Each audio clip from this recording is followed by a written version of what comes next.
I want to introduce our lunchtime speaker. You've got General Jim Mattis's bio in front of you. He's currently serving as Commander of Joint Forces Command, the Supreme Allied Commander Transformation. And I won't go into his bio. We should note that he succeeded in his Marine career despite being taught at some point along the way by Mac Owens. So this is a testament to his ability to work through Mac's torture. And just a couple of personal reflections on General Mattis's career, his impact.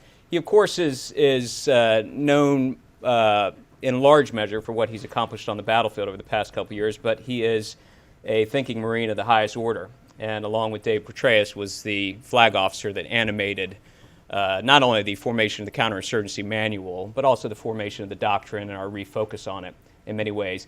And when Dave pushed me when I was in office to start the counterinsurgency doctrine for the civilian side of government, one of the first things I did is I headed down to Quantico to link up with General Mattis and his group and seek his own counsel and the counsel of his group for how you get this thing done.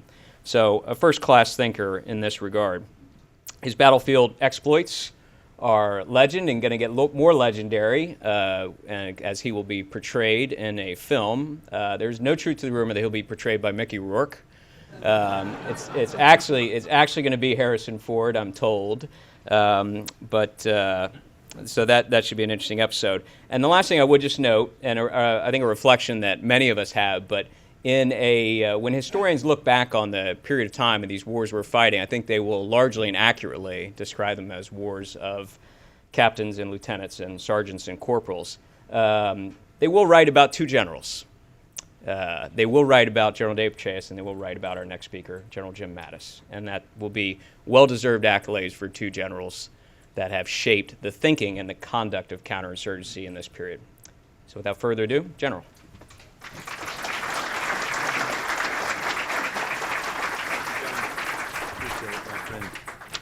Well, ladies and gentlemen, thanks for having me here. First, it's always good to have to come and do one of these because it causes you to stop and actually think for a few minutes, and that's an unusual thing that we do nowadays at this rank. And it's a real honor to come and speak to you. After some of my publicized remarks, it's an honor to be invited anywhere in polite company to speak anymore. So we'll see if I get invited back here. But based on what I heard for the last 10 minutes before I walked in the room, I just completely dumped my speech. I'm going to go with a slightly different tack because I want to make certain we have time for questions and answers, which is always the best part of an event like this. But let me just talk for a few minutes. As you know from the introduction, I have two jobs. I'm the Supreme Commander for Allied Command Transformation, which means I facilitate transformation, that sort of thing, in NATO, and I can get into some details there. And in Joint Forces Command, we have basically about 1.3 million troops under us, and aircraft carriers and airplane squadrons and Army brigades and Marine air-ground task forces. And when General Petraeus or Admiral Keating need forces, they come in and we assign those forces out. That part of Joint Force Command takes very little time. It's very straightforward, and we also train the Joint Forces headquarters that go in to Baghdad, to Bagram, to Hoa, there in Djibouti. We do that sort of thing. But the bottom line is I spend most of my time on forward-looking concepts. That's the intellectual demanding part. That's where the two jobs, NATO and Joint Forces Command, come together. And the picture up here, this is the sum total of my PowerPoint slides. This is Janus, Roman god. He's looking forward and backward. It's not two-faced hypocritical as we define it today. It's two-faced. You're looking at what's going on in the past. You're looking forward. And really the history that we have provides us some of our very best signposts for the future, especially if some of that history is very, very recent. And here's the bottom line. I got the phone call that I was going to the Allied Command Transformation and I was going to U.S. Joint Forces Command when I was in Kabul, Afghanistan.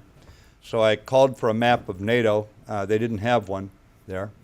And so they got me a map of the world, and I looked at it, and here I was, a Marine from California who answered to Admiral, at that point, General Abizaid and Admiral Fallon as the Marine Forces Central Command. And I looked at that, and there I was in Kabul, closer to Brussels than Brussels is to my headquarters in Norfolk. And therein lies part of the problem. because here's where we stand right now. We are superior to enemies in terms of nuclear warfare right now. We've lost a little bit of it. We'll get it back very, very quickly. Sleep well at night. The problem's solved. We are superior in conventional warfare. We've lost some of our edge. When we get the dwell time back to the Chief of Staff of the Army and to the Commandant of the Marine Corps, we will very rapidly recover our edge there. And we are not superior in irregular warfare, and that's what we've got to do. And the reason I bring this up is, as I studied from Kabul on, trying to figure out what I have to do to help transform, I went back through history and found how do armies transform, how have militaries transformed throughout history. And every one of them, from Alexander the Great at Persepolis in what we now call Iran, when he took his perfect warfighting machine, successful in all venues against enemies with better technology, outnumbered him in sieges and open warfare, and he reorganized it to the Germans, World War I, to the U.S. Navy in the interwar years. Every military in history, I can go on for hours, that transformed, that changed, that modernized, did so on the basis of one thing. They identified a problem and solved it. They didn't assign the supreme commander for transformation, say, there, we solved the problem. They didn't come up with some wrong-headed bumper sticker about revolution in military affairs and decide that was going to change the fundamental nature of war. The fundamental nature of war will change about the same time the fundamental chemical composition of water changes, okay? War is war, unpredictable, bizarre at times, muddling. We muddle our ways in. If I was to sum up everything I've learned in 35 years of wearing this uniform, it could be summed up in 3 words when you go into a fight. Improvise, improvise, improvise. And the more we anticipate, the more we try to get it right ahead of time, the less you have to improvise in combat. You will always have to improvise, but how do we get it right? The way the U.S. military addressed this was we took the Joint Operating Environment, the JO we call it for short, we always have an acronym, and we wrote what we think the problem is.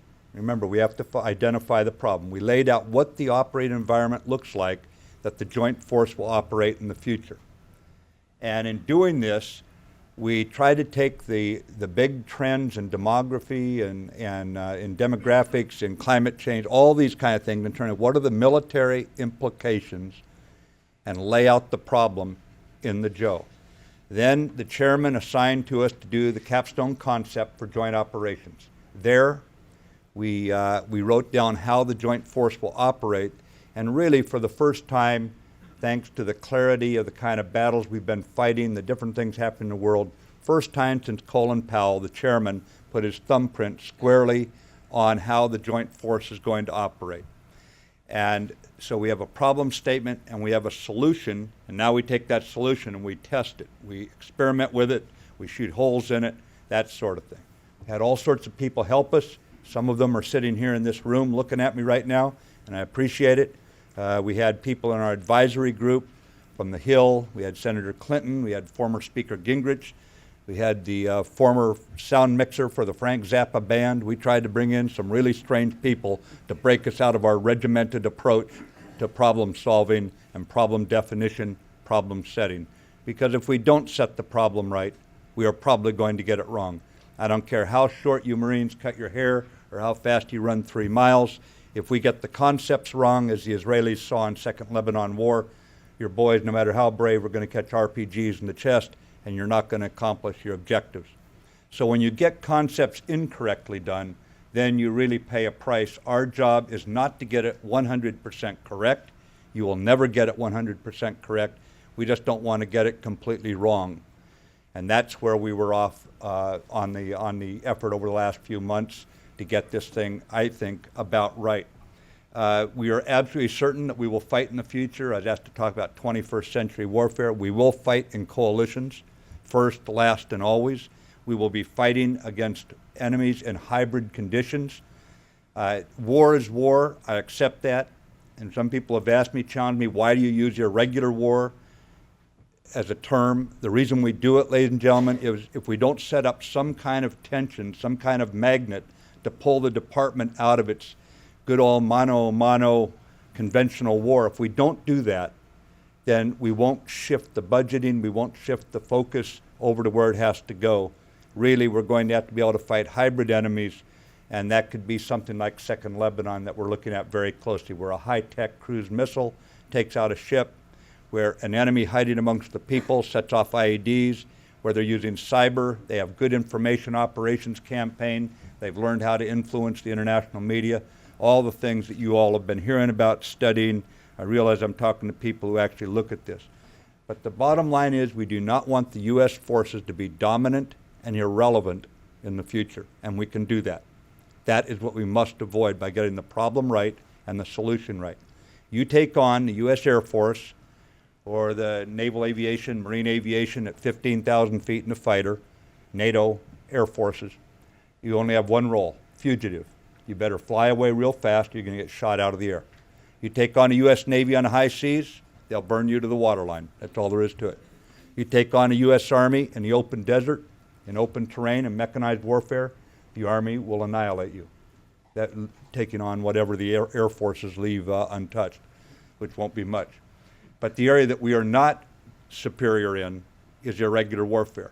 And we are going to make irregular warfare, per Secretary Gates' speech about balance, we are going to make it a core competency of the U.S. military. We're not going to hold our breath. We're not going to say it's going to go away. That's not going to happen. And we're going to figure this thing out and decide who does what in this effort. It doesn't mean that every service is 50-50 conventional and irregular. Actually, it means an awful lot of our troops are going to have to fight across that entire spectrum. And if the Roman Empire could have troops that held the boundaries, the borders, and still disciplined inside against guerrillas and uprisings, if the British troops could do it, if they could hold the subcontinent, I believe it was with 22,000 British regulars on the Indian subcontinent by bringing on board the Indian Army, the British Indian Army, surely there's a way for us to figure out how to do this thing right with a mix of soft and hard power. So the bottom line is we've identified what we think is the fundamental problem, and that is gaining competency at the national level and right down to the tactical level under the strategic to tactical compression in irregular warfare without surrendering our nuclear superiority and our conventional superiority behind which the international community gains great benefit. Now, we've got some paradigms being broken. You have to wonder, if we were here a year ago, I would tell you the chances of borders being changed by force in Europe pretty much gone, right? We resolved that, said it's over with. Well, borders were changed in Europe. If you consider Georgia part of Europe, it's kind of a stretch, but I guess it is. Borders have been changed by force, and not much happened, did it? I mean, basically, a lot of newspaper articles written, but not much happened. So what does that tell us about the future? One thing is we surrender our superiority in conventional war at our own peril. You think it's expensive to keep a conventional war force alive. It's a lot more expensive to have to fight a conventional war. So we're not given the freedom with America where it's at this point in its history to say we're going to surrender some part of the spectrum. The paradox of war is the enemy will always move against your perceived weakness. So either we maintain conventional war superiority with very well-trained and educated leaders, and that includes enlisted leaders who can fight across the spectrum and adapt to the kind of surprises that we know are coming. Again, we know surprises are coming. Or we're going to end up creating the very thing we don't want, which is a conventional war. So that's where we're going. And I thought I would stop there. I've got some more notes. I can keep right on going, but let me stop there and let's see who's got the first challenge for me. And if I could just remind you, since it's being webcast, if you could use one of the two microphones.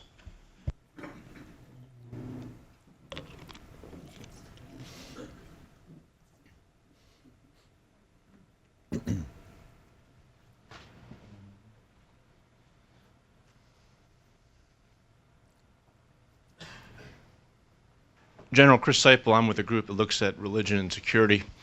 Two questions for you. What are we doing to prepare our troops, men and women, for a cultural engagement, and in particular religion, and especially Islam? That's the common element, like the weather, that affects all that we do from Israel all the way through Iran, India. Second, with your NATO hat, the supply lines into Afghanistan aren't so good now. Looks like Uzbekistan could come back into the picture.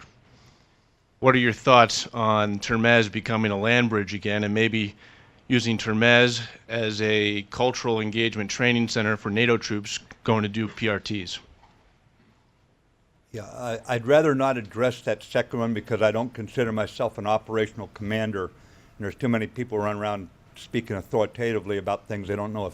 I know something about that because I've served over there, as you know, for a bit. But I'd rather leave that to someone I think would be more appropriate, if you don't mind. I mean, obviously, we can resupply ourselves in Afghanistan. It takes strong diplomatic efforts. We need alternate routes. I have no problem with the one you're proposing, but I would defer that to General Petraeus and our State Department and the people who work those alongside the NATO headquarters. But your first one, I think, goes to the heart of what we have to change in our military. We do not live in an age where you can say we're going to send troops into a theater and expect them to have a positive impact unless they are historically and culturally, linguistically, religious-wise, they understand where they're going. The Japanese Army has a saying that if you send an untrained troop into battle, he's a bigger threat to his comrades and to his own mission than he is to the enemy. In our industrial way of forming armed forces at times and our desire to use whatever weapon system we have, we sometimes forget that war is a human problem that demands human solutions. We, as a British Prime Minister put it once the Americans have exhausted all the possible alternatives, they'll do the right thing. From the Coin Doctrine and from the training we've shifted to, from the cultural training, I think we have really broken the code on this. Now the challenge is more along the language lines. We can get it right as far as the cultural training, religious preparation of our troops so they know what they're getting into. But I think we need to have a degree of honesty about all this. And we need to make sure that we don't create an enemy that's more monolithic and has more support than he really has. There was no surprise to any of us that Anbar province in Iraq turned against the enemy. In 2004, we knew we were going to turn them. Now you think of all the news articles that have been printed since 2004, but we knew we were going to take a largely Christian, all-American force out in that western Iraq in the Sunni Triangle, and we knew that combination didn't go over well, but we knew we could turn them. So I think it's just as important as you talk about how we prepare them for the religious aspect, that we make certain we don't overemphasize it. Those folks turned, and you could say, well, why would they turn against their own religion? It has nothing to do with religion. This is a fight against tyranny. These people really believe when they get in charge, women have no human rights, they're beasts, they don't go to school. This isn't propaganda. I mean, I've talked to enough of them we captured. In Kandahar, Afghanistan, when we first went in there, not one girl had been to school for 5 years. It's more important that they understand this aspect of the tyranny we're up against, and whether you call it Islamic fanaticism, I mean, these people have killed more Muslims than they've killed Jews or Christians, and it's something to remember. So we just got to be careful how we do this, and we don't make it too broad a brush. And I think we're doing it about right now, but we've got a ways to go. Those of you who've been around a while remember Soviet military power. Every year we'd put out a big shiny book, and every one of us knew what a motorized rifle division was made up of. Every one of us knew what range on a flanker aircraft. We knew this stuff. How many of us today know to the point they could answer your question?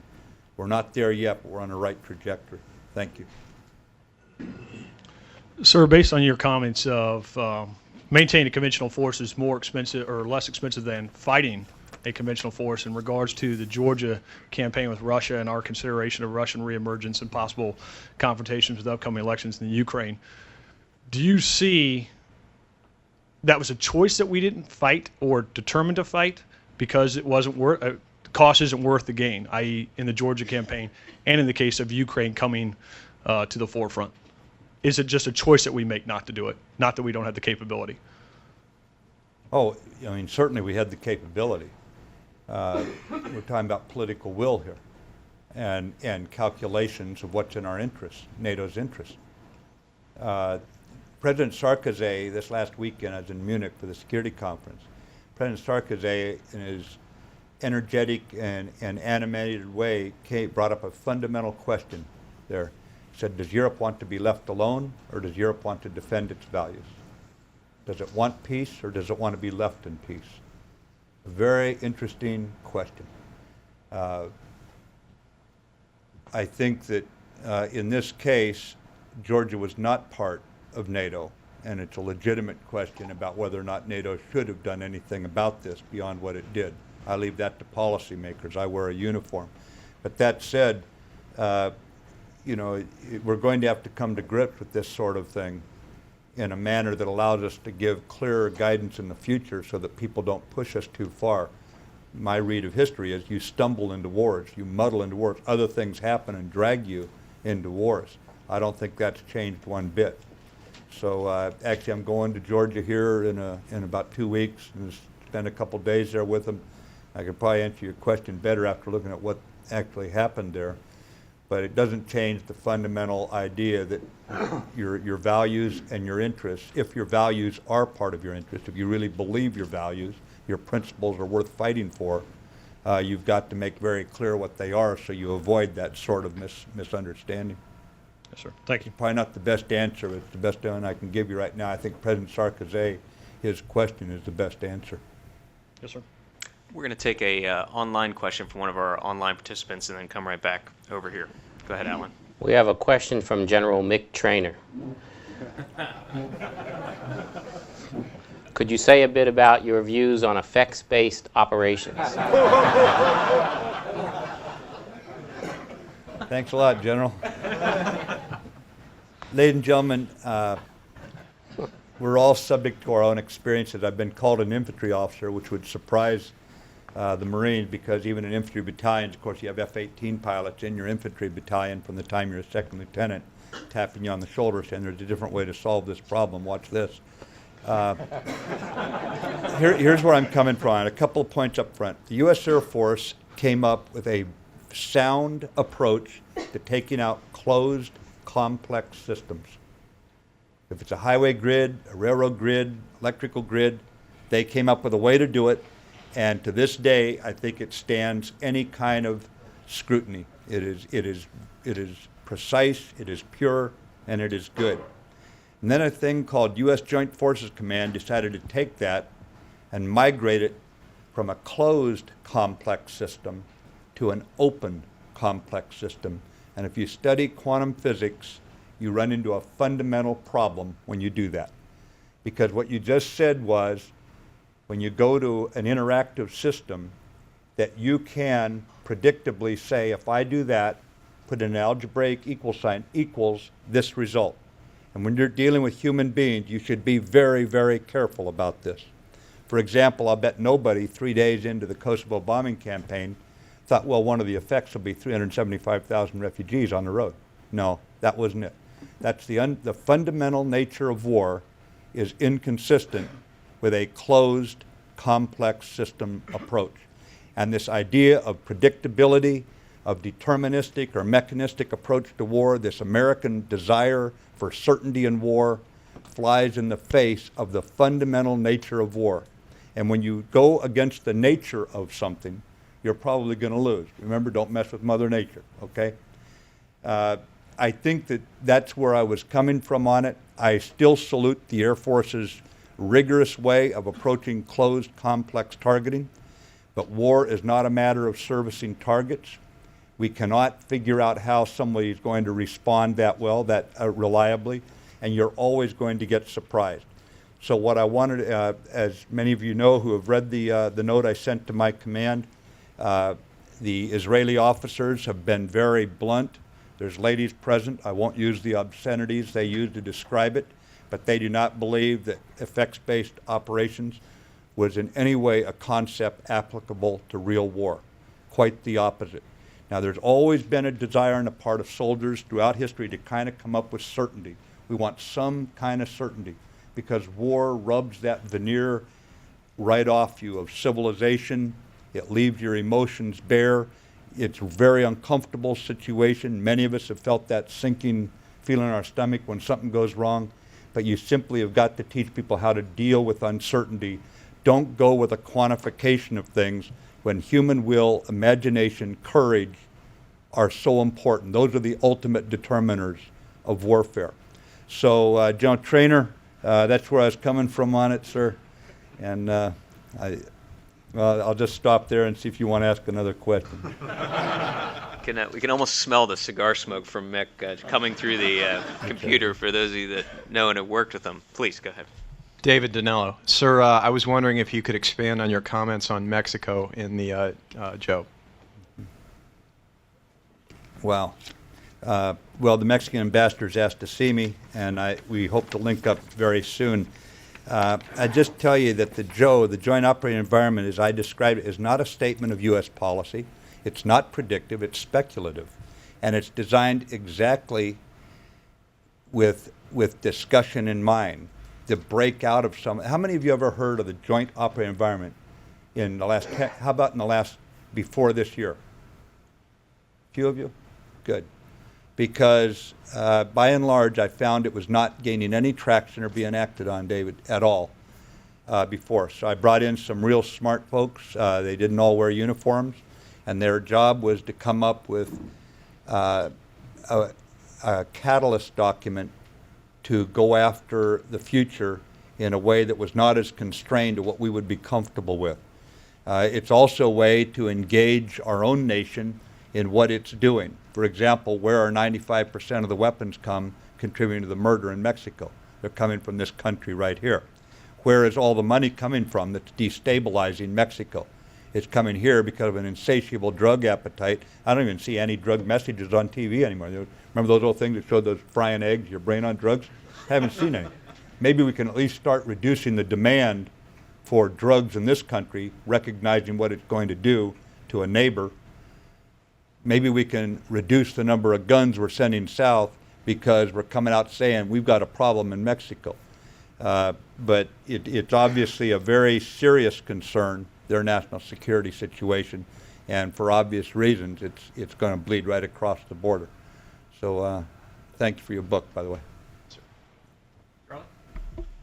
Sir, good to see you.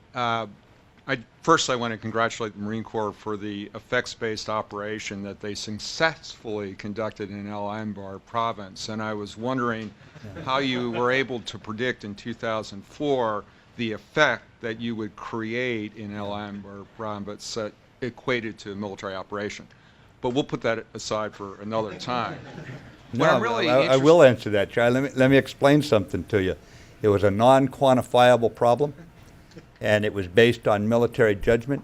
We quantified what we could, then we implemented our military judgment and inserted that. But the idea that only the Americans could spend hundreds of millions of dollars and say, you know what, I'll bet it's a good idea to have some result in mind if we're going to do something. I mean, Eisenhower landed in Normandy, said, you know, I think I'll just land over there on the beach. I don't know what the hell I'm going to do when I get there. No, he knew he was going to go to Berlin and kill Mr. Hitler. It was very clear what he was going to do.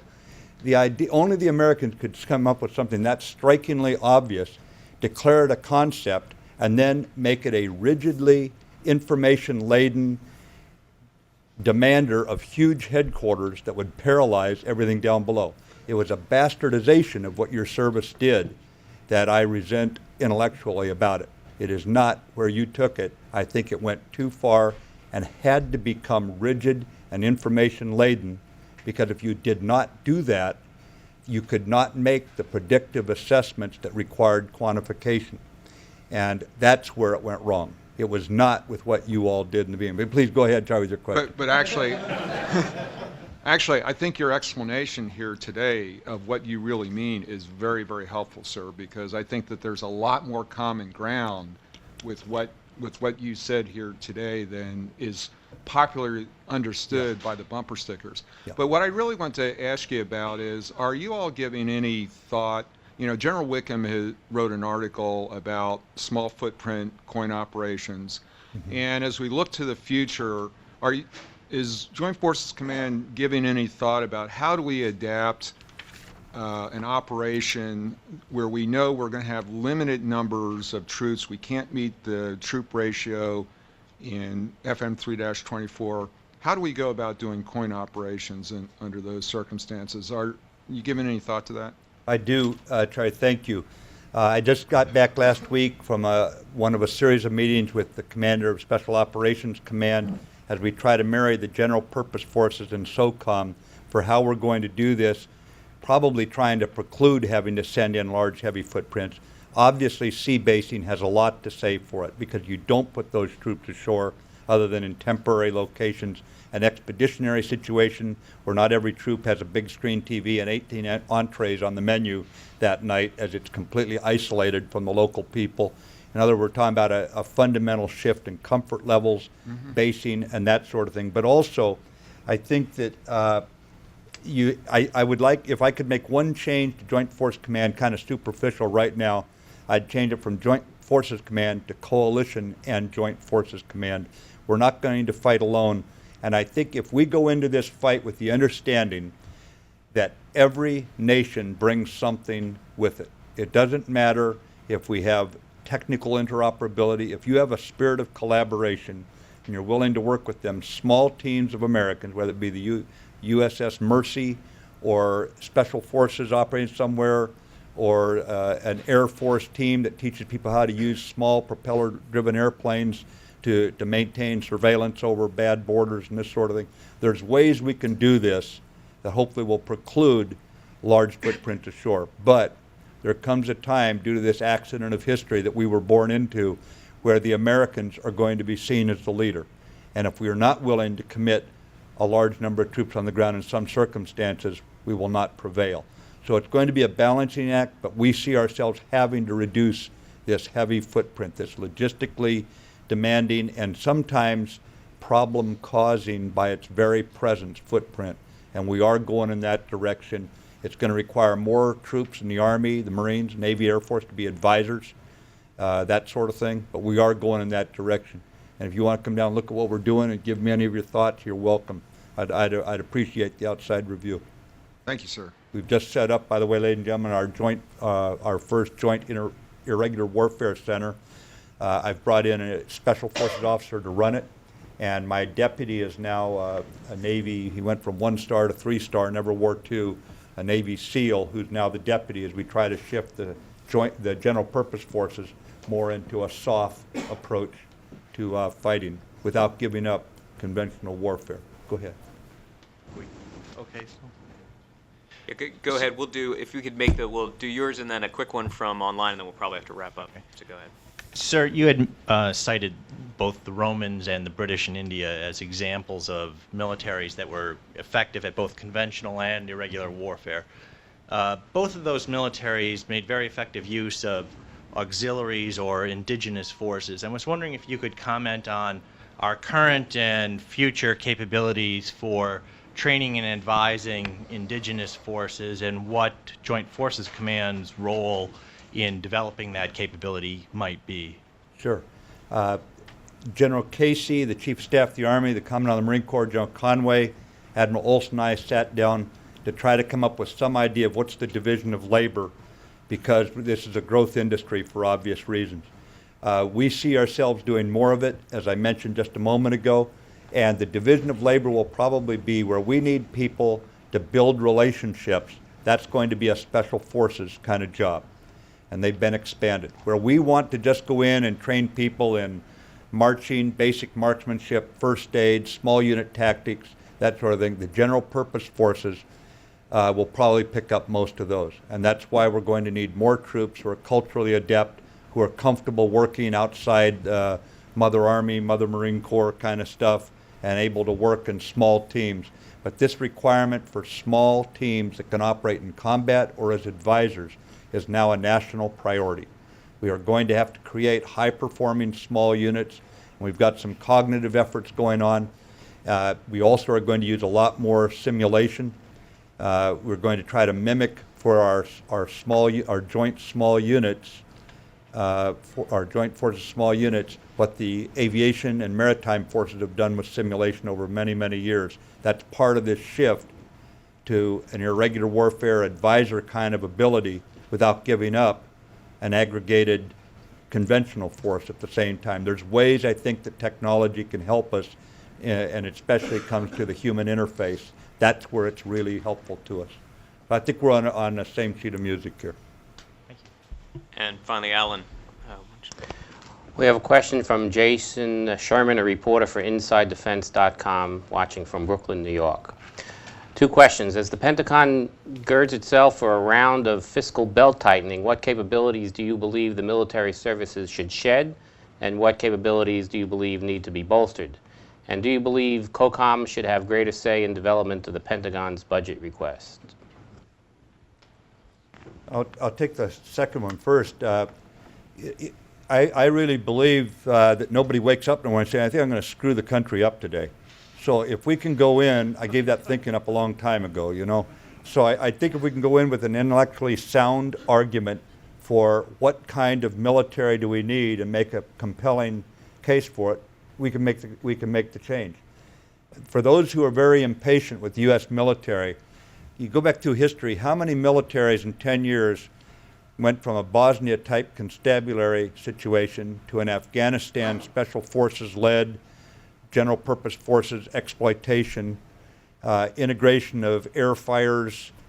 First time I ever left artillery behind in 25 years of fighting was when I went in 350 miles because I trusted the aviation would be there. I worked under a guy I'm proud to say forever I worked under named General Mosley for our support. But as you look at this sort of thing, you can come up with compelling reasons for how you want to organize the U.S. military. The signposts aren't perfect. They're a little dim at times, but you can figure out how to do it. So if you come up with a good reason for what you want to do, I'm convinced you can get the services to go along. Now, as far as the what should we bolster and what should we reduce, you've got to be very careful on reduction and just wiping out a capability. The British, coming out of the Boer War, I believe, thought there would be no more state-on-state warfare. They decided it would be small insurgencies, and 10 years later, 12 years later, their boys are going into machine guns because they can't conceptualize these changes in war, and they just keep throwing boys against it. But I think that when we look at the capabilities we need to retain, we need to retain air superiority, clearly. I think we must retain forcible entry if we want to reassure our friends and threaten our enemies. And we do have enemies in this world.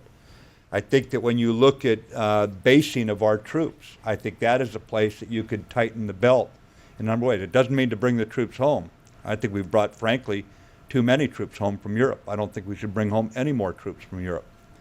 But I think that what you need to look at are what capabilities you want to retain in the conventional, irregular, and nuclear types of war, and make certain that what you do is you confound the enemy's logic. Figure out what they're going to do to move against you, and then checkmate it intellectually.